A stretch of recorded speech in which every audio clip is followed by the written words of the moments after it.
Turn to Psalms chapter 77. We're going to start a new series called Greater Than.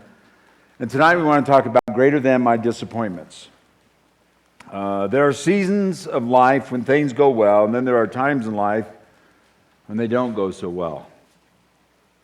No amens on that one, but you all know what we're talking about. In times of disappointment, Christians often find it difficult to turn towards God. That's a strange statement, isn't it?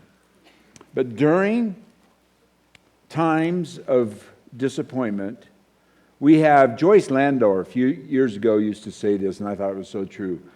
We humans have a strange resistance to the things that we need the most. And when you're going through difficult times, it seems like it would be an automatic thing to turn towards God, but lots of times it's not that easy.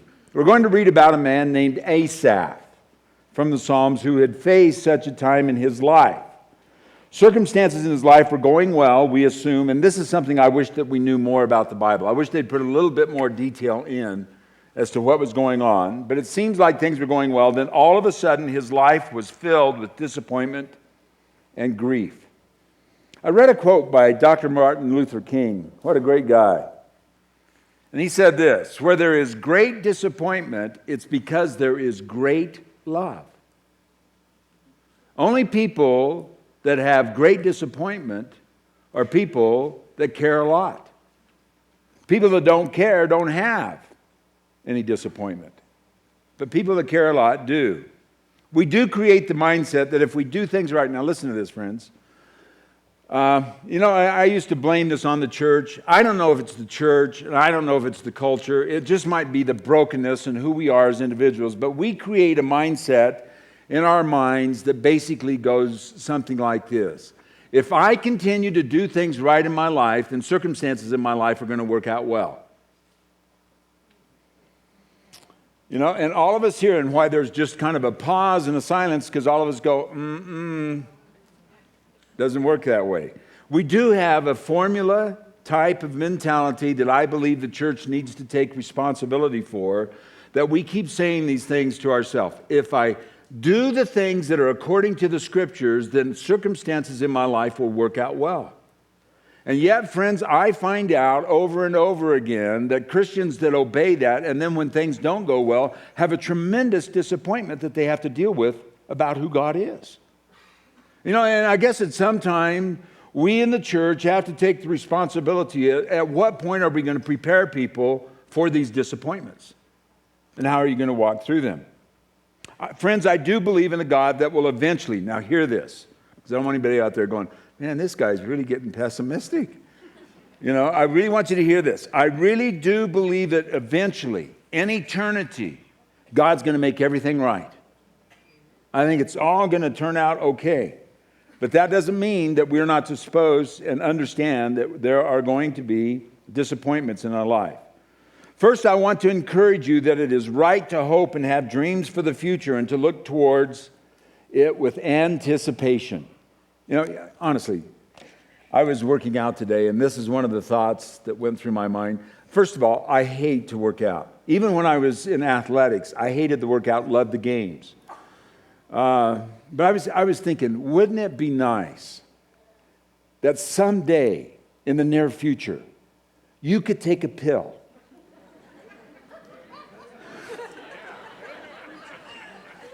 I've got your attention, don't I? And when you sleep, you wake up the next morning 5 pounds lighter. Do I have a witness? Absolutely, And then I would like another pill that I would like to take that would say, you don't have to work out anymore. Just take the pill. See, I have dreams. I have hopes, and I don't want to be disappointed in that. But you know what I'm talking about. I mean, most people's dreams are rather simplistic. Like, for instance, one of my dreams is that someday the Broncos will win the Super Bowl again. Yeah. And then there are others that have unrealistic dreams that someday the Raiders will actually turn their franchise around. On a more serious side of things, most people never want to see or hear about starving children. Don't want to do it. I mean, when those World Vision things come on, you see those little kids, it just rips your heart out. You know, you never want to hear about a mother that discovers she has some incurable disease and then watch her fade away as she can't take care of her children. Nobody wants to see that kind of stuff. Nobody wants to hear about a child that has been ravaged by some kind of disease that nobody can conquer and then watch parents and relatives go through the stage of, what was that? Well, what is it? And how do I square all these things about who God is when those kind of disappointments come into our life? Boy, friends, and I've walked the halls with a lot of people, and I want you to know those are the real times that you scream out. You cry out. What's going on? I'll make more mention of that later. Or a dad.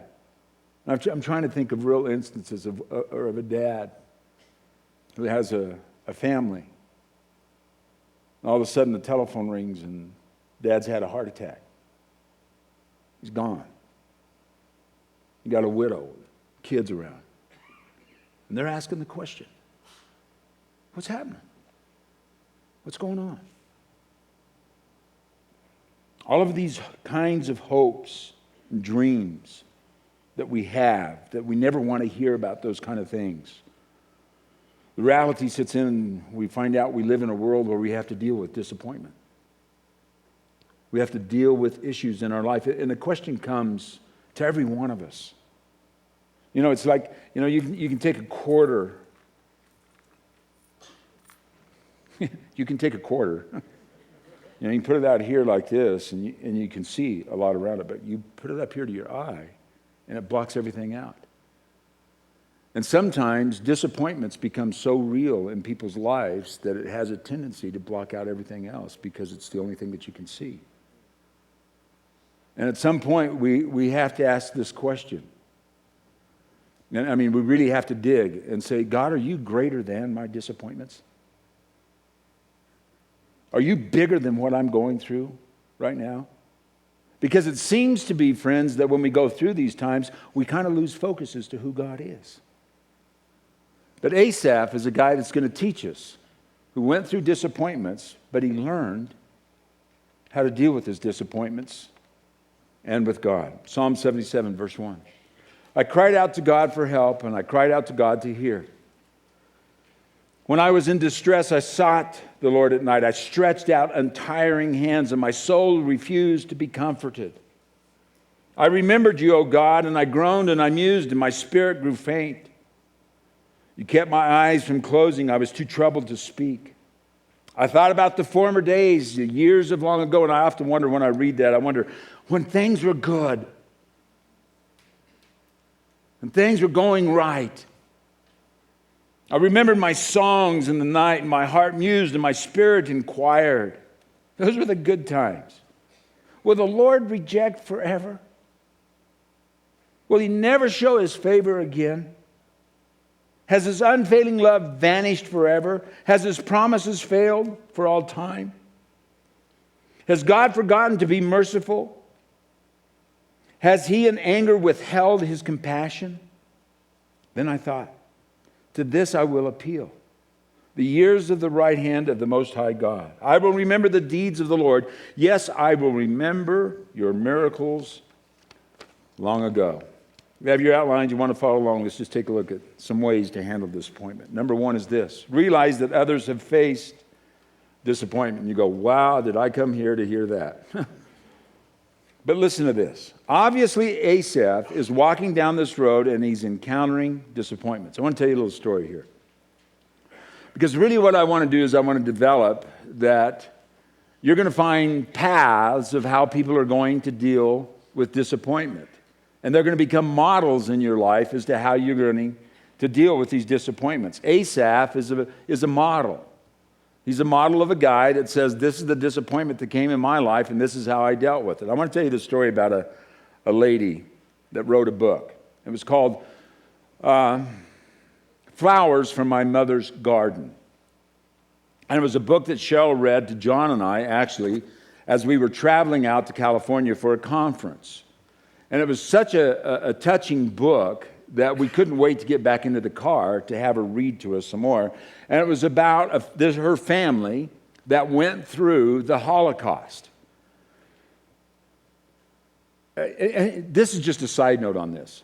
Whenever I find an author that it seems like every page in the book is for me, I can't wait to get their next book. Because it's like there's something in there that's really dialing it up for me. Well, that's what I was so captivated by this book. And somehow she had the ability to articulate in ways to make you feel the experience that they were going through as a family. By the way, she's the only survivor of that family. She lives in Glenwood Springs. Now, this was a few years ago.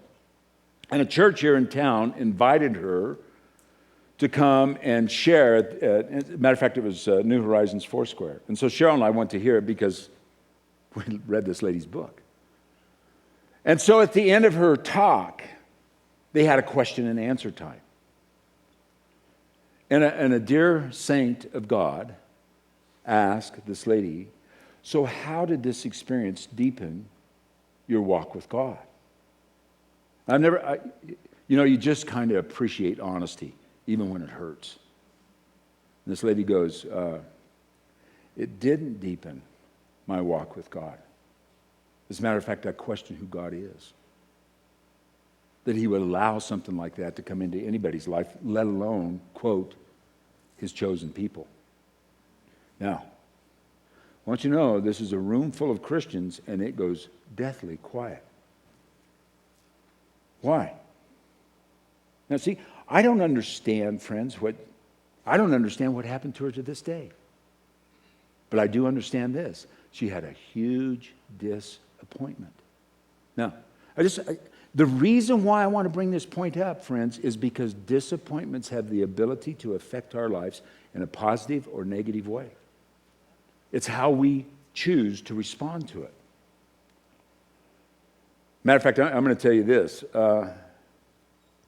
I've watched people that go through these valleys of disappointment and come out on the other side of it in a maturation process, I guess you would call it, that is absolutely undeniable, but it's because they responded right. I don't know how long people stay in the valley of disappointment.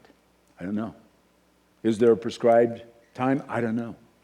But I do know this, that there is a process by which we go through of how we have to learn how to respond.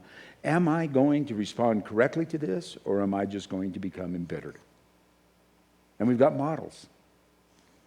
We've got models around. How do we respond to disappointment? Other people have gone through it. And I guess this is the word of wisdom I'm trying to give to you. Be careful who you choose. This is not going to be a sermon we're going to jump up and shout about, are we? Number 2 is this. Talk plainly to God during times of disappointment. Talk plainly to God during times of disappointment. Verses 1 and 2. I cried out to God for help. I cried out to God to hear me. When I was in distress, I sought the Lord at night. I stretched out untiring hands. First, I want us to realize an incredible truth about talking to God. And I want you to hear this because it's something that I felt like the Lord really made real to me, and it goes back to the time of Moses. Now, we all know that Moses didn't make it into the Promised Land, but do you know why he didn't make it into the Promised Land?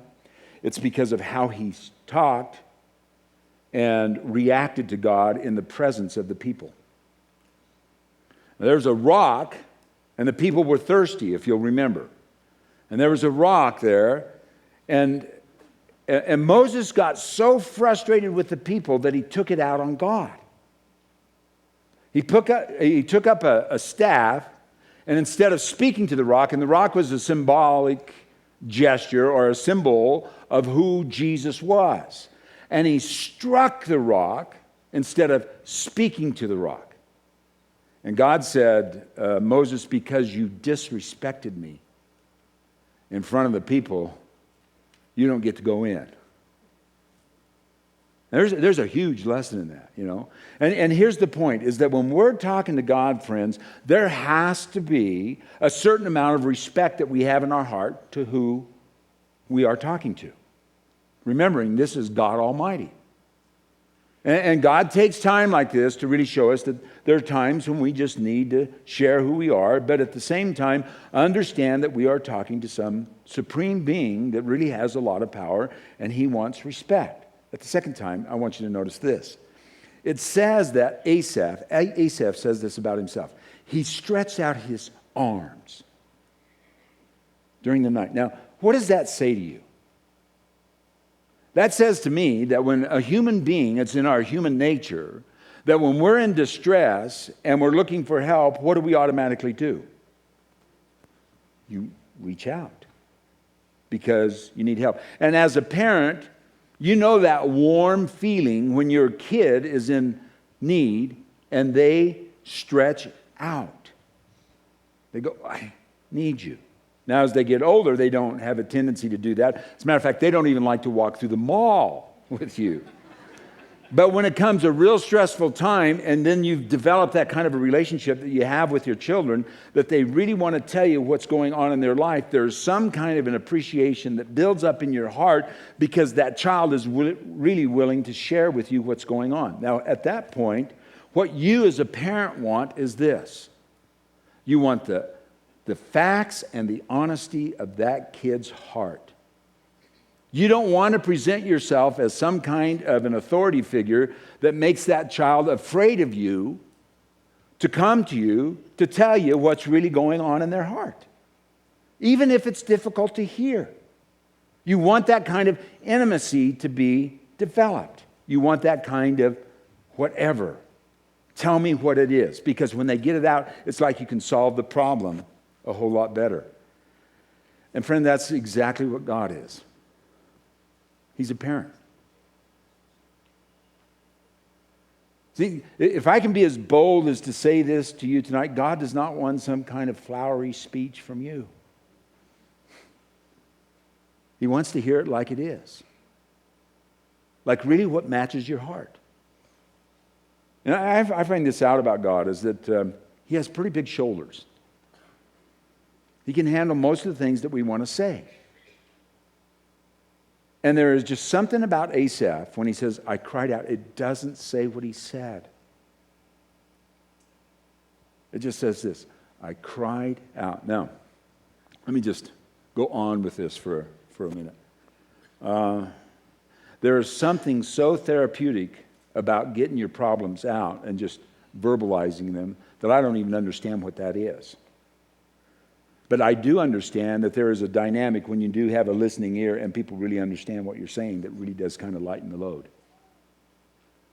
You know, I've watched that. I've watched it in my own life. I've watched it in other people's life. I mean, I don't know how many times, and maybe in a book, if I ever get one out, that I'd like to write, how many times people have come into me and said these words, I've never confessed this to another person. And I'm going,